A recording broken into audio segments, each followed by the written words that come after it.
Hey everyone. Today's video will be a bit shorter than usual, but despite that, I managed to pick the best one that I could find.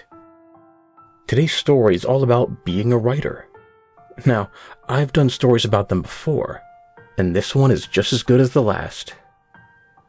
When being a writer, you always need to find that one thing that a lot of people lack: inspiration. The inspiration to come up with any kind of plot and character, and sometimes it can be quite the struggle. And the writer of this story certainly finds his inspiration, but at a very important cost. And what good is being a writer without the ink to write with? The writer of this story certainly has a very peculiar taste of what kind of ink he likes to use. You want to find out what happens? Let's find out together. Have a seat, and let's listen. Enjoy.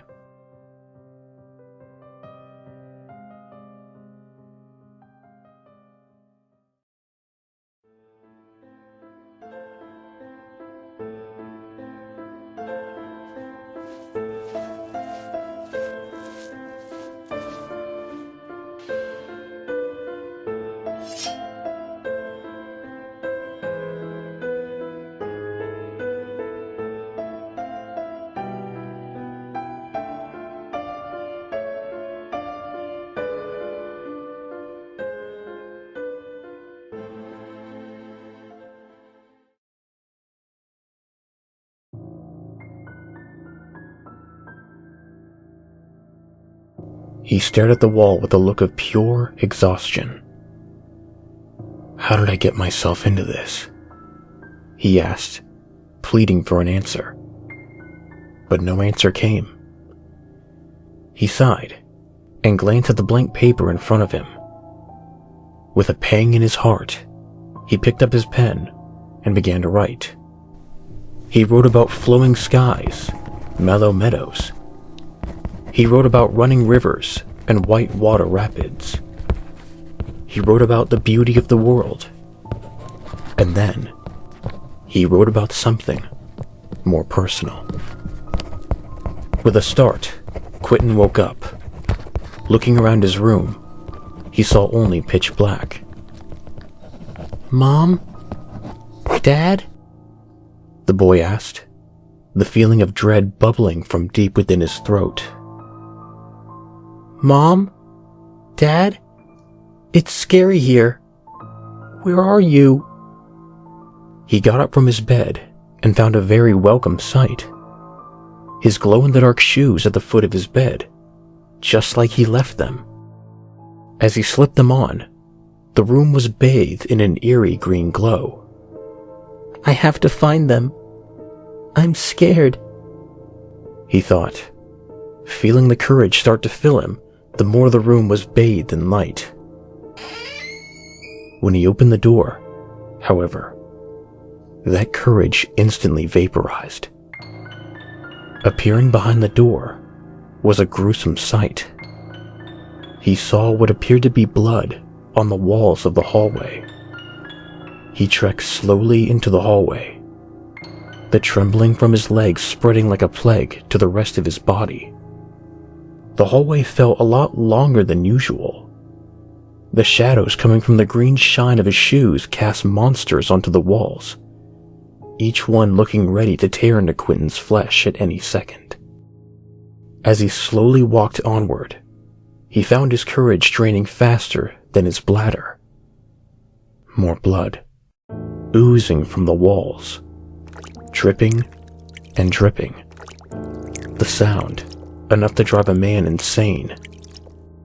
As the floorboards creaked with every pitter-patter of his footsteps, he thought he heard a man crying. However, this crying sounded familiar. After getting closer to the origin of the noise, the shadows getting louder and louder as they laughed at the boy's terrible fate, he figured out who was crying. With a sudden burst of strength, Quentin rammed the door open to find his father inside the room. Quentin looked at his father, and saw a different man. His eyes were that of a man in conflict with his emotions, and blood was all over his shirt. He seemed to be in the middle of both crying and laughing. Quentin could feel the trembling growing between his legs. This was really scaring him. The lamplight, while providing a temporary reprieve from the dark corridor, only served to light the room in a menacing way. A way that just didn't feel safe. Quentin looked around the room and found strange symbols, strange markings all over the wall.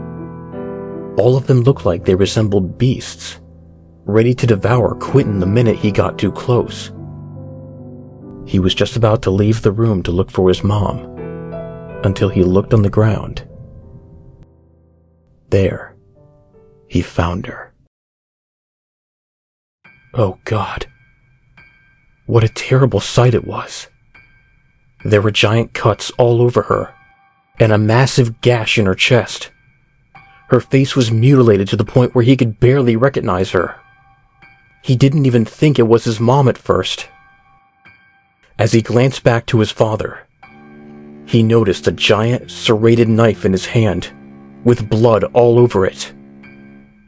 Quentin's father now seemed less like his father, and more like a hungry giant looming over a small human snack. Quentin fell to the ground, not able to get up and run away, not able to escape, even though he urged his legs to desperately get away. Even though he tried to believe what he saw was not happening, it was here that Quentin felt a new kind of fear. The kind of fear that ruins the strong-willed, the iron-resolved, and, worst of all, the naive young child. He wanted to believe with every little bit of his heart that his father didn't do it, that he couldn't have.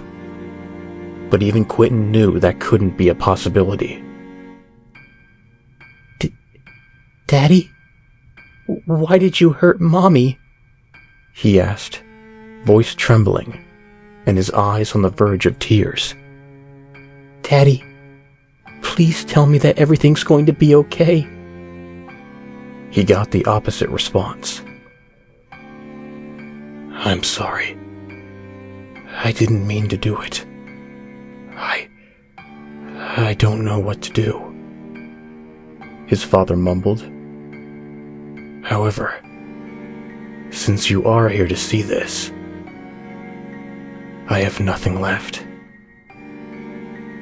With that, he turned to his son, his knife grinning a sinister smile in the eerie, dim lighting of the room. I'm sorry, Quentin.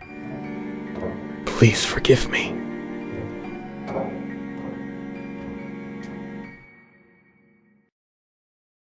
The man put the pen down and examined his page. I feel like that ending there was a little lacking, he thought, looking at the two mutilated corpses of his family at the corner of his room. With a sigh, he aimed the pen at his throat. It's time to make the ending a little better, he said, shakily. And then he thrusted the pen. As the house drew its final breath, and the lights slowly started to dim out, the sound of dripping ink never stopped.